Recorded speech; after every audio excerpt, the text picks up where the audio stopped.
You are new to our community, so why don't you introduce yourself? Hi, I am Glennis Mara. I am the newly minted director of BioLabs located in Soho. So thanks for having me, and I'm very much curious about real estate in New York. This is new. I'm a scientist by training, serial entrepreneur, and tech ventures expert, but real estate is new for me. So yeah, so Glennis runs the BioLabs at NYU, Langone, which is in the Hudson Square area, and that is one of the developing subclusters. Her neighbors are BioLabs and the New York Genome Center and the Endless Frontier incubator at NYU, and then the new Google million square foot campus, which is right down the street from you. So love to hear more about your program and your facility and what you're doing. Sure, I think I have some slides. Yes. And this is the clicker? That is it. Okay, so thanks for joining today. Really appreciate your time. And as mentioned, I joined BioLabs back at the end of February, so during the pandemic, and so we are reestablishing ourselves and reintroducing ourselves to the New York ecosystem. Fundamentally, BioLabs was created to provide resources for much needed resource deficient startup companies coming out of academics and larger institutes in the New York area. We've actually grown considerably since our founding in 2019. And what my entree into BioLabs has enabled is for us to focus back on the founding principles and the founders of our community. So most of the companies that enter into our community are generally very small. They just received their seed funding. They either come in with an SBIR or friends and family round. Some actually come in after a modest Series A, but these are companies that are generally not capital rich. And we focus on providing platform work processes that will enable them to efficiently execute, get to their next milestone, get to their next round in funding. And as we all know, the valley of death in biotech startup is something that's quite ubiquitous. Failure rate is very high in this early stage. And so what we're trying to do is provide the resources, the training, the expertise, so that these companies have everything needed to succeed as much as possible. A lot of what's happening at this stage is very different from later stages. So companies aren't necessarily working on strategy, legal, et cetera. They've already filed their patents. They already have, their game plan in place. It's just about execution and telling the story to get more funding, to get more advocacy, and execution to get to the milestones and the proof of concepts needed. And so we provide not just the space and all the resources, these very expensive equipment that averages about $250,000 a piece in one setting. And we arrange them in a way that the workflows and the experiments that are needed can be efficiently executed. In addition to all of that, we also provide a means for collaboration, interconnected network building. We have companies that are in a variety of different, very diverse spaces, and by having them all under one roof, they can collaborate, interact, actually exchange ideas, troubleshoot together. And we recently acquired a science coordinator who helps everyone with technical support using the equipment and actually training hands-on in basic workflows.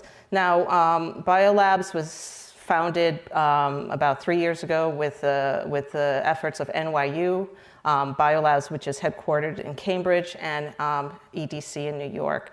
We are actually located in tax-free zone in Soho, near Hudson Square, near Soho, and I think one of the more vibrant neighborhoods for biotech in New York right now. The neighborhood has traditionally been associated with fringe culture, with bringing new things to the fore in New York City. Lots of cultural endeavors have started there. And so we think with Google, with ourselves, with BioLabs, and also the Genome Center, not only will it be new cultural things, but new technological things being generated in that space as well. In terms of our community, just some numbers. We right now are 31 companies. Most of these companies, all of these companies are in one way or another advancing life. What I try to tell my team and everyone who we're trying to get as advocates for our community is that if everything comes to bear, everything that's being executed in our site actually goes forth in the world and produces a product or service, we will all be living longer, having better quality of life, and more time with our loved ones on this earth, and we will be in a more sustainable environment. So the work that's being done there is incredibly important. We have 140 members and 84 scientists. And so that's a lot of people running around on a daily basis, so operationally, something unique.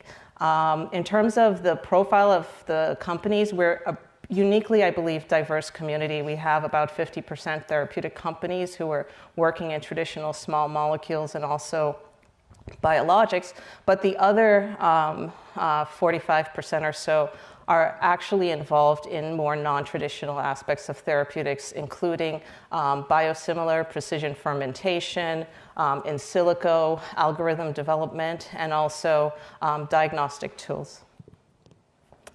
Now, as most of you have heard, we've had quite a bit of success with some of our graduating companies.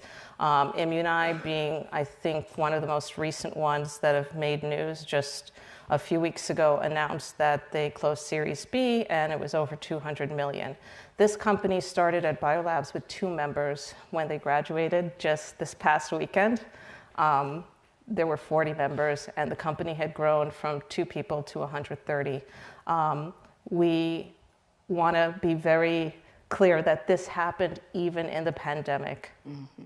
And this is a testament to having the resources available, having founders who just, are amazing, well-organized, and determined, absolutely determined to execute, and having a team that they can scale with and grow with that stays with them in New York. And so it seems like for Immuni at least, and also our other 2 graduating companies, whatever is here, the recipes for success have been efficiently delivered to them, even in such a chaotic environment as the pandemic, mm-hmm. for them to execute and succeed and get to their next steps of commercial development. And with that said, I just want to stress that BioLabs is more than just space. We are very much focused on the idea that at this early stage, companies' hurdles are technical and also capital raise. And so we're trying to improve the science, trying to help them improve the story, and overall improve efficiencies to get to the next milestone fast, because that's what will allow them to win. So with that, thank you, and feel free to reach out with any questions, and always happy to network in this new community here.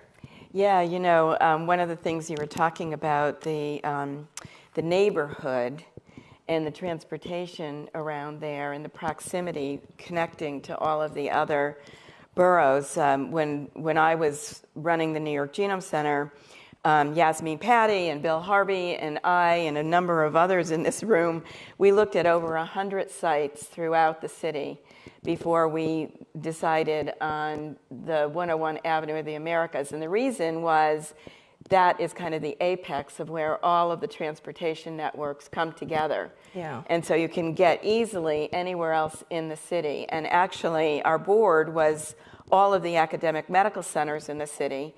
And they voted to locate the facility there. So that says a lot about where you are and what the neighborhood is. Yeah, that neighborhood is absolutely priceless. We are within steps, literally steps of the 1 train. We're around the corner from the E train. There's just the vibrancy. I think it's a wonderful place to see the resurgence of New York after the pandemic. When I first started in this job in February, I drove in, I didn't recognize the place. It was a ghost town. There were just, just bags. No one was around. Now, on an average day at 5 p.m., the streets are bustling and our site's full. And I think it's a wonderful testament of what we're emerging from and the future opportunities and future trajectory. Yeah, and just to give an example of two of your more companies that are working in areas that are less traditional. So Helena, right, is a synthetic biology company reproducing breast milk synthetically. And C16 Biosciences with the replacement of palm oil, right? Yeah. Yeah, and if you just think about the impact of these two companies, so the idea of Helena is that it's immunoequivalent milk substitute, breast milk substitute, which is a very different model from what currently exists. And so the idea is that we wouldn't have to rely on dairy products or bovine products. Similarly with C16, the environmental impact is tremendous if this company succeeds. They're actually looking to replace palm oil, and for most people who are not in the know, palm oil is in virtually most personal care products on the market, and it's responsible for most of the destruction of the rainforest in Asia. So if they are successful, again, tremendous, tremendous impact on all of our lives and this planet. And I think the effort's important. And so, C16 recently graduated. They're moving into the Taconic building in Midtown. And so I think the model here, where we have a robust pipeline of early stage companies actually fostering further development, real estate development, additional funding, capital activity in the VC community, I think is important. And so this pipeline, from my perspective, is absolutely vital. Of course, I'm biased, but it's vital for everything we're discussing here, everything that's driving the growth of life science ecosystem. We have to get innovators who are willing to take the risk, who are supported to get to that step of hiring, raising, et cetera. Yeah. Any thoughts or questions? Okay, well, I'm giving you guys chances. Thank you very much for joining us, Glenys. And kudos to you for being the first to dive into in-person. Yeah.